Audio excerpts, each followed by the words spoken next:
أعوذ بالله السميع العليم من الشيطان الرجيم. بسم الله الرحمن الرحيم. أشهد أن لا إله إلا الله وحده لا شريك له أمرنا بالحلال ونهانا عن الحرام. وصل وسلم وبارك على محمد وعلى آل محمد أفضل من صلى وصام وزكى وحج. Assalamu alaikum wa rahmatullahi ta'ala wa barakatuh. Alhamdulillahi rabbil alamin. Louange à Allah subhanahu wa ta'ala qui nous permet encore de se retrouver aujourd'hui ici pour se parler de lui. Et nous allons, comme prévu, vous parler de comment jeûner le mois du jeûne de Ramadan, c'est-à-dire les conditions qui obligent à faire le mois du jeûne du Ramadan. Donc, on commence par le verset où Allah subhanahu wa ta'ala nous dit Ya ayyuhalladhina amanu kutiba alaykum as-siyamu kama kutiba ala alladhina min qablikum la'allakum tattaqun. Ô vous qui croyez en Allah subhanahu wa ta'ala, le jeûne du mois de Ramadan vous est prescrit, comme ça a été le cas à ceux d'avant vous.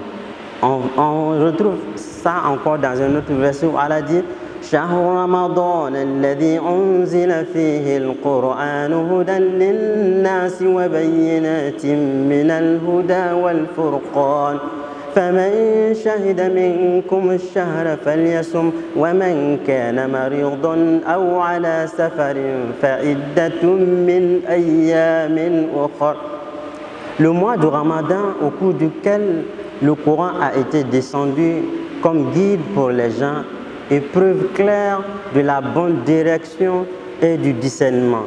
Donc, quiconque parmi vous, quiconque entre vous qui est présent, qui sera présent en ce mois de Ramadan, qu'il jeûne.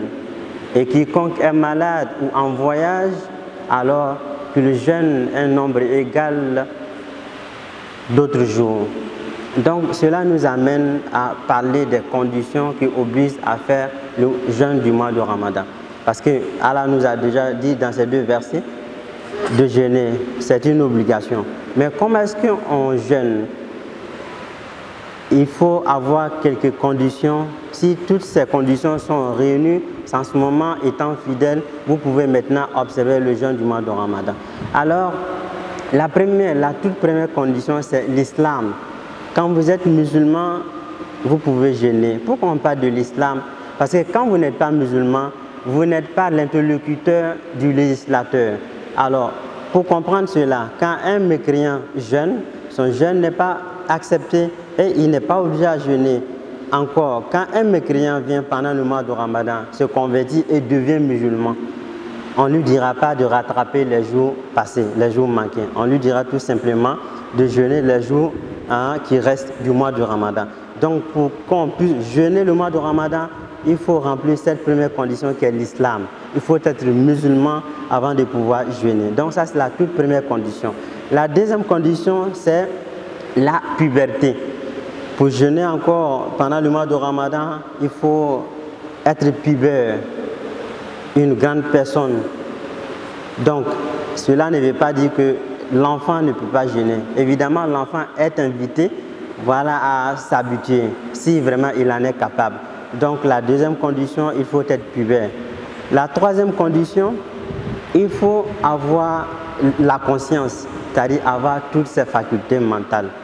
Si vous êtes fou ou bien vous êtes dans le coma, vous ne pouvez pas jeûner.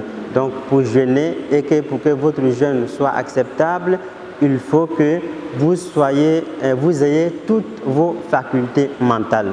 Donc, la troisième et la quatrième, c'est la capacité de pouvoir jeûner. Quand on parle de la capacité de pouvoir jeûner, évidemment, c'est d'être bien portant. Si vous n'êtes pas malade, vous pouvez jeûner. Donc, ici, on va penser à nos mères.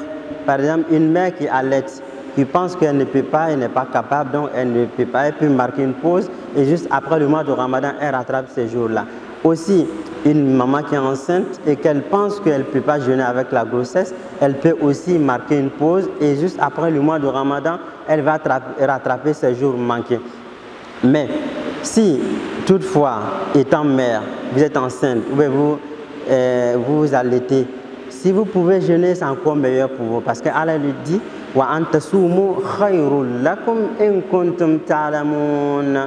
jeûner est encore meilleur pour vous si vous le saviez.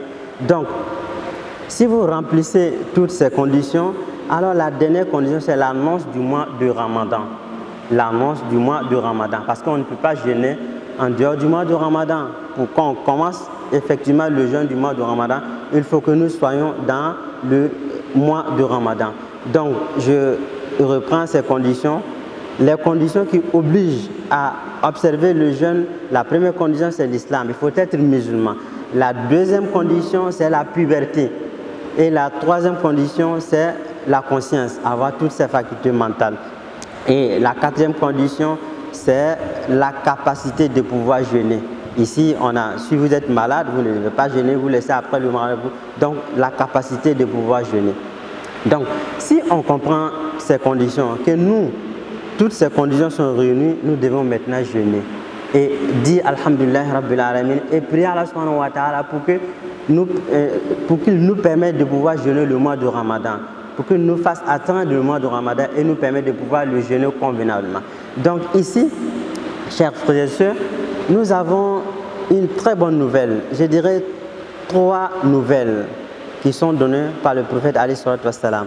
La première nouvelle, c'est le prophète alayhi salatu wassalam nous dit Man soma Ramadana imanan wa ihtisaban ghufira lahu ma taqaddama min dhanbi. Celui qui jeûne le mois de Ramadan en quête, parfois et en quête de mérite, Allah lui pardonnera ses péchés antérieurs. Donc si vous jeûnez tout le mois de Ramadan, comme il se doit, Allah vous pardonnera tous vos péchés antérieurs. C'est une bonne nouvelle. Et ce n'est pas tout. Après, le prophète dit alayhi sallam encore, Man qama Ramadana imanan wa ihtisaban ghufira lahu ma taqaddama min dhanbi. Celui qui veille les nuits du Ramadan, c'est-à-dire les prières de Tarawih que nous faisons après la prière de Isha. Celui qui vraiment, après avoir jeûné le mois de Ramadan et arrive à veiller ces nuits-là, à faire des prières nocturnes, Allah encore lui pardonnera tous ses péchés antérieurs. Évidemment, si vous faites cela, parfois, espérant la miséricorde d'Allah subhanahu wa ta'ala, Allah vous pardonnera tous vos péchés antérieurs. Et ce n'est pas tout. Nous savons tous qu'il y a une dernière décade dans le mois de Ramadan qui est la nuit du destin. Le prophète alayhi sallam a encore dit Man qama laylatal qadr imanan wa ihtisaban ghufira lahu ma taqaddama min dhanbi. Allah subhanallah. Regardez comme chez nous en islam, Allah est miséricordieux, il est merveilleux. Celui qui, après avoir jeûné le mois de Ramadan, et qu'il arrive à veiller les nuits et faire les prières nocturnes durant le mois de Ramadan, et juste après ça, dans la dernière décade du mois de Ramadan, il veille et prie, il fait des prières nocturnes pour avoir cette nuit bénie. Allah subhanahu wa ta'ala, la personne verra encore ses péchés pardonnés par Allah subhanahu wa ta'ala. Qu'est-ce que nous voulons de quoi encore? Subhanallah, subhanallah. Quel qu'en soit le volume de vos péchés, voici un mois au cours duquel Allah vous permet de vous racheter, de vous faire pardonner vos péchés et avoir l'agrément d'Allah subhanahu wa ta'ala.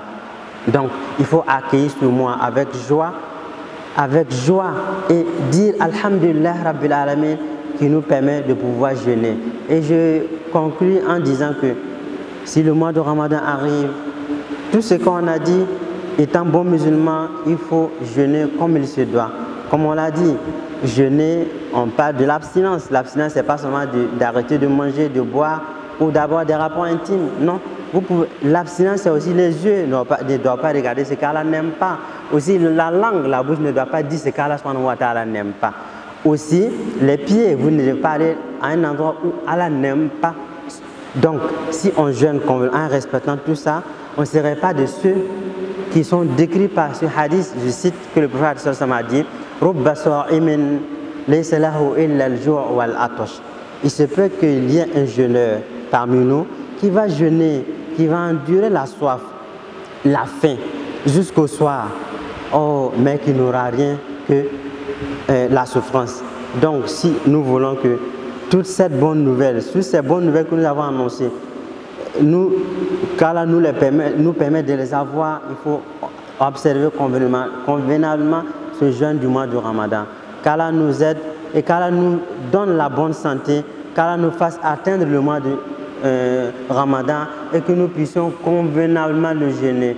Qu'Allah nous pardonne tous nos péchés. Sur ce, chers frères et sœurs, je vous dirai Assalamu alaikum wa rahmatullahi ta'ala wa barakatuh.